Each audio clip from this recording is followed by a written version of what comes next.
Par kājnieku mīļām, ja mēs runājam, mūsu laikā viss notiekās vai nu gaisā, vai nu uz ūdens, vai nu speciāla tehnika. Jebkurš, neviens, tā teikt, kareivis neies pa mežu, viens pats kaut kur pa priekšu. Ja? Vienmēr iet lielā tehnika, speciāli sagatavota, ja? kas izbrauc pa priekšu, un tad iet kājnieki. Ja? Es domāju, to zina visi mūsu kara vadoņi un visi karotāji, kas to ir ikdienā izstudējuši. Es domāju, viņiem varētu uzjautāt, kā tas viss notiekās. Ja? Mēs redzam, viss tas caur droniem tagad ļoti attīstīts, un diez vai kāds tur staigās caur mežiem. Ja tur ies, tad kāds varbūt 2, 3, es nezinu, 4 cilvēki. Man ir jautājums tai Nacionālajai apvienībai vai jaunai vienotībai, kas to grib virzīt uz priekšu.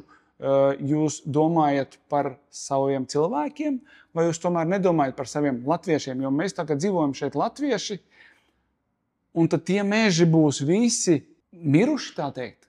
Kāpēc? Tāpēc, ka tu nevarēsi, ja tas viss mežos būs, tajos mežos vairs nevarēs nekad iet, nenocirst koku, ne pakaļ eglītei, ne pakaļ sēnei, ne ogai. Un pie katra koka būs zīmīte, ka šeit ir mīnas. Tātad, ja es pēc 300 metriem ieiešu no citas puses, un es būšu tādā mežā iegājis un pēkšņi uzēju zīmīti mīnēts lauks, tad es jau panikā būšu. Tā ir krievu rulete. Pagriez, čpuk, pagriez, čpuk. Tieši tas pats. Lielākā daļa pasaules ir pret to, karāja savu noteikumu. Ja? Un tās mīnas nevis nogalina, bet viņas izkropļo cilvēkus. Un tad cilvēki pēc tam dzīvo bez kājām, bez rokām. Par ko?